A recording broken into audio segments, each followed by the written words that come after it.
fear, what it does is it takes away your power of being the creator of your life. Around the choices that we have, that is our greatest human superpower.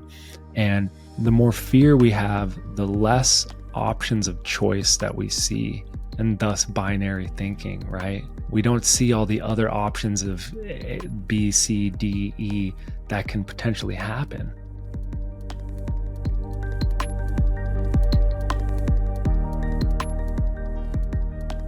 Fear is there to keep you safe, and it's doing the best job that it possibly can. It's an intelligent response.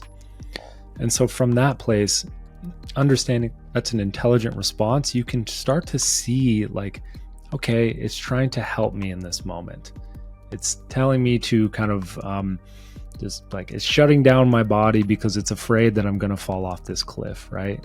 Cool. Well, feeling that fear in that moment, the if I'm resisting it, well, then it's going to keep me contracted, and then I'm actually going to have more of a chance of falling off the cliff, right? Yeah.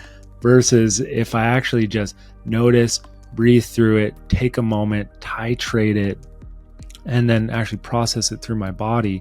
Like, there's no way around it. That's the first thing, is there's no way around it. We have to learn how to feel it and move through it.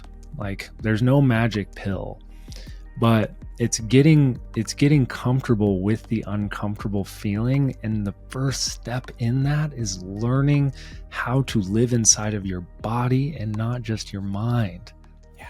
It's learning this somatic awareness practice that we teach everyone, is what are you noticing in your body and the subtleties that you're noticing in your body. Like, when I'm in a conversation with somebody that is triggering me, or like there's fear coming up, like, how quickly can I become aware that I'm actually holding my breath right now? If I'm not aware until after, or if I'm not aware through that whole conversation, then I'm not actually going to be able to do anything about it. But a lot of the times we're afraid of, we're afraid of sharing.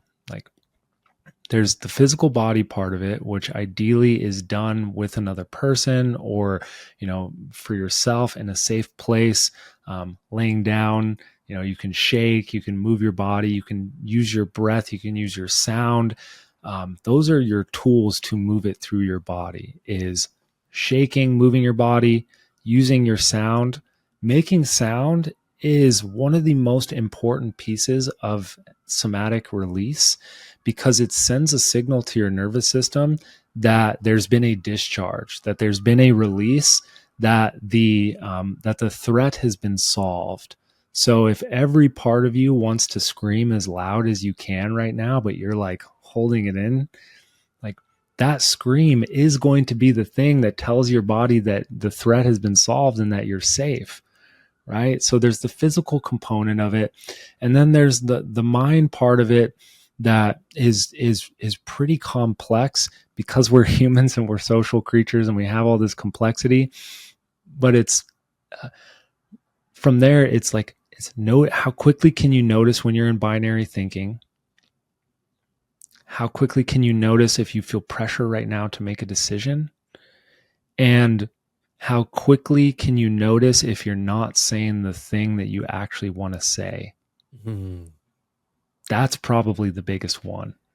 I was going to say, as soon as you said that, I was like, that's actually probably number one on the list, to recognize like where you're holding back your truth. And I know in breathwork sessions, in the one-on-one work that I do with clients, I know a lot of times when fear comes up, there's this like contraction in the throat. It feels like this heaviness that either gets stuck right here, right? It's that recognition that there's actually a greater truth that's wanting to move through me, but I'm actually afraid of what that truth means. Yeah. There's kind of a rule principle that I have in my head, and that I run, that I actually don't know if I've said this before, but this is kind of how I operate, is, when it comes to our mind with fear, it's usually around a decision that has to be made. whether the decision is to say the thing that we need to say that we've been holding back, whether it's taking the action of I'm quitting my job, or I'm leaving this relationship, or I'm, starting this business, or I'm going to start this art project or this podcast or whatever it is. It's a decision that I'm going to do something or say something. And this is the reality is that there are kind of three choices that you really have in the moment. And the choices are you do the thing or say the thing and you deal with whatever the fear that, whatever the outcome is on the other side of it. You, you take the other direction, which could be, I'm just going to avoid it. And then, or you let life decide for you.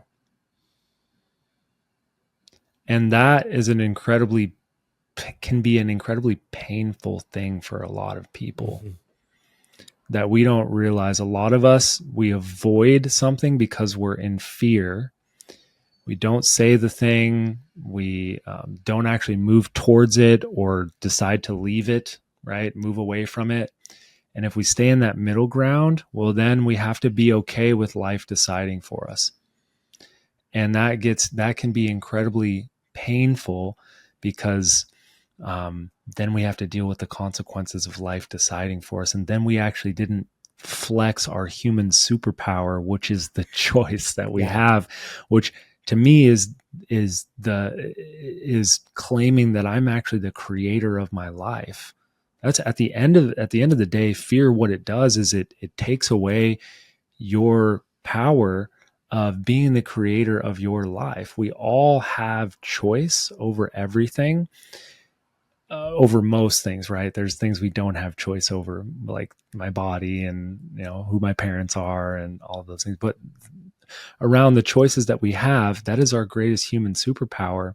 And the more fear we have, the less options of choice that we see, and thus binary thinking, right? Yeah. We don't see all the other options of B, C, D, E that can potentially happen.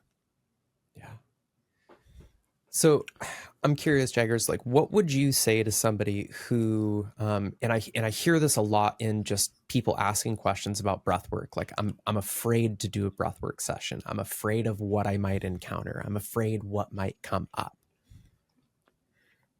But that fear that's actually stopping them from meeting themselves on a deeper level is sometimes actually like that is where. And I remember reading a quote that whatever you fear the most holds your greatest power and potential. So like, how do you help people to be with that fear, to see that there's actually something that's on the other side that can be incredibly valuable when that fear can be all consuming? Yeah. It's like Carl Jung, the cave that you fear to enter holds the treasure that you seek, right? There's different ways about it, and there's no way around it. You kind of have to go into it, but you can titrate it a little bit at a time. And what happens then is, if someone's going into a breathwork session and, we've all seen this, is like, oh, I'm afraid to do this. Well, if you're afraid to lay down and breathe with yourself for an hour, but you're taking different medications or eating foods, or, we're doing so many things in our life that have so many other repercussions versus laying down and breathing with yourself for an hour. But maybe that might be the scariest thing for you. And what helps is like, that's why I love breath work, is because you can do it a little bit at a time. It's different than like psychedelics, where it's like you are being taken for the ride and you don't have control, right? The way that you can help someone process fear is by reminding them that they have control over things. Because the more fear that I'm in, the more stasis I'm craving, the more like I want to feel like I can grab a hold of things and I'm actually in control. So